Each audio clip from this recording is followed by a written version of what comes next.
everyone, it's Daria. Welcome back to my channel full of lit, and today I have a book haul for you guys. I've accumulated a lot of books in the past few months, many of which I'm incredibly excited to show you guys and to get to reading. So without further ado, let's get started. The first book that I'm going to be showing you guys is The Bells by Dhonielle Clayton. I'd be very surprised if you guys haven't heard about this book yet. It's been a highly anticipated release for months now. I had the honor of meeting Dhonielle at a recent signing that she held near me, and this woman, you guys, is absolutely phenomenal and such an incredible speaker. Saba Tahir was also there moderating the conversation, and those two were absolutely hilarious together. It was a joy listening to them speak. Before the signing, Dhonielle talked about the inspiration behind the world of the bells, and she basically said that she wanted to dissect the ways in which women view their bodies and try to change their bodies. She said that she took a lot of inspiration from her high school years, in which she would cut out pictures in a magazine and paste them on her walls and dream about all the ways in which she could look more beautiful. She also talked a little bit about the competitiveness that women have towards one another, especially when it comes to beauty and physical appearance. All of those experiences informed the writing of The Bells, and she says that this is a book that has been some 20 years in the making for her. As someone who has a really vested interest in the ways in which women are pressured to think and feel a certain way about their bodies and themselves, I am incredibly interested and intrigued by this book. I think this book is going to open up a very necessary conversation and dialogue regarding beauty standards and what women are willing to do in order to achieve them. Next, I bought A Torch Against the Night by Saba Tahir and, of course, the beautiful new cover edition. If you saw my Top 5 Wednesday talking about books that I need to get to this year, you know that I haven't read An Ember in the Ashes. And you also know that I feel incredibly guilty. And now I feel even more guilty, if that's at all possible, because I met Saba again at the Bells event, and I had her sign this book, and I still haven't even touched this series. So yeah, I really need to get to this series, you guys. I feel so guilty. The guilt is like weighing on my chest, and I need it to be gone, and I need to read the series, and I need to love it as much as everybody else does. The next book I have to show you guys is Love, Hate, and Other Filters by Samira Ahmed. I talked about this book in my most anticipated releases of 2018 video, but if you don't know, it follows a young woman named Maya Aziz who wants to sort of break her family's traditions and go after film school instead of just finding a nice Muslim boy to marry. This book is just shy of 300 pages, so I'm sure it's going to be a very quick read for anyone who picks it up. When this book hit the New York Times bestseller list, I'm not gonna lie, I got incredibly emotional because when I was young, I never would have imagined that a story about a Middle Eastern and Muslim girl could ever be as popular as this book is. It just makes me so happy that an own voices story like this is being told and that people are actually consuming it and appreciating it. The next book I have to show you guys is The Wedding Date by Justine Giori.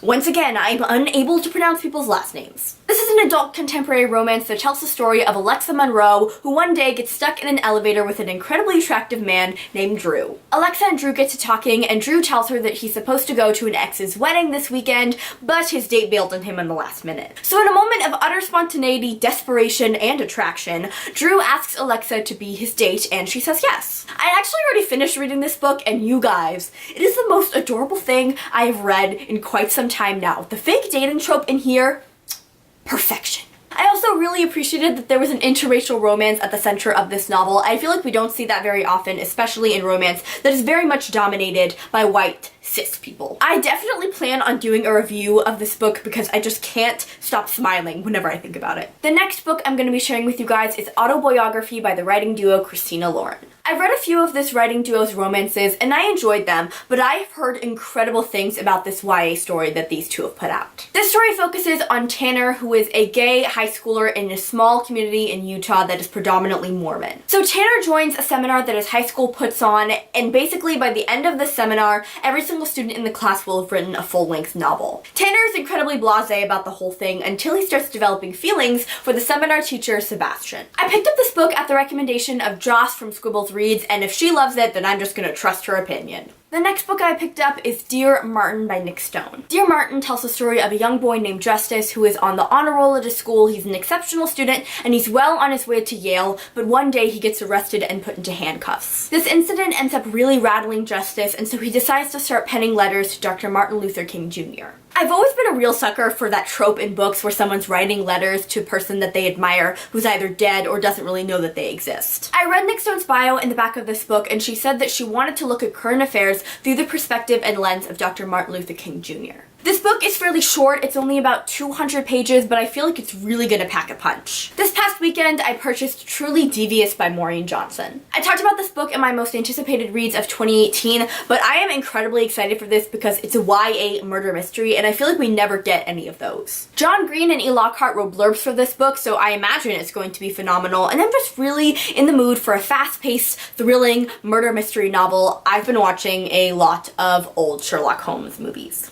Also, I don't know about you guys, but I'm particularly in love with this cover. I feel like it's a vibrant shade of blue that we don't see very often. Next, I picked up a book that I'm sure many of you have heard about because it's been out for decades now, and it's Little Women by Louisa May Alcott. At the beginning of this year, I decided that I wanted to read a lot more classics, and I was rewatching Stranger Things for like the millionth time now and saw Winona Ryder, and I thought, what better place to start than Little Women? I actually don't know anything about the plot of this book, and every single time I ask someone who's read it what they remember about it, they say that all they can remember is that they loved Joe and hated Amy, and that doesn't really help me. Little Women is actually a children's book, so you can imagine I felt a little bit awkward and uncomfortable when I was in the bookstore and a 10-year-old girl was purchasing the same book as me. But everyone's gotta start somewhere, and I decided to go easy on myself and not jump right into War and Peace off the bat.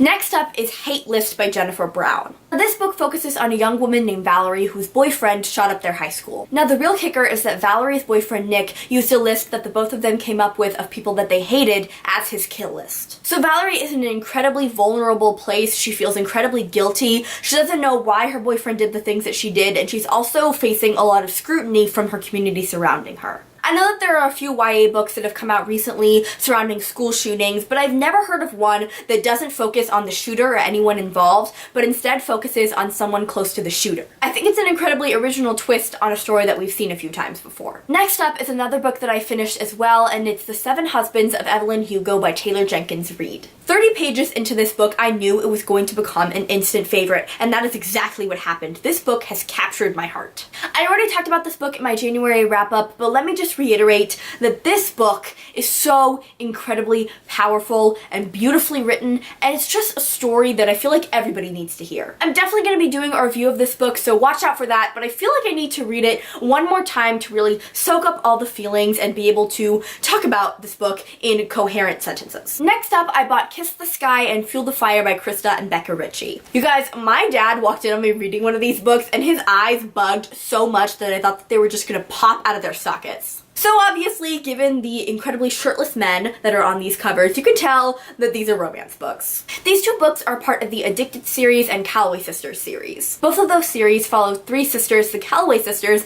and their lives as Philadelphia socialites. These two books in particular focuses on the oldest Calloway sister, Rose. The first book, Kiss the Sky, focuses on Rose as she gets all of her sisters and the three men in their life to start a reality show. Both of these books are told in dual POV, one POV being Rose Calloway and the other being her boyfriend Connor Cobalt. The second book, Fuel the Fire, focuses on Rose and Connor as they try to deviate the media attention from her sisters onto them as a couple. I own both of these books on audiobook, but I decided that I wanted to own them in physical copy as well so that I can just pick them up whenever I want to. Even if you're not a huge fan of new adult, I still highly recommend these books. They're fast-paced, entertaining, and the relationships, both romantic and familial, are very strong and lovely to read about. The last book I have to show you guys is actually a gift from a friend, and it's Wild Beauty by Anna Marie Miclemore. My friend got this book in her Owl Crate box and then decided after a few weeks that she didn't really want it anymore, and I was very happy to take it off her hands. Wild Beauty tells the story of a generation of women who have been tending to the illustrious gardens of a very famous estate for years now. There's a curse on this family in which any person that they fall in love with automatically vanishes. One day, a boy randomly pops up out of nowhere, and all of these women are convinced that he's an answer to their curse and is going to help them,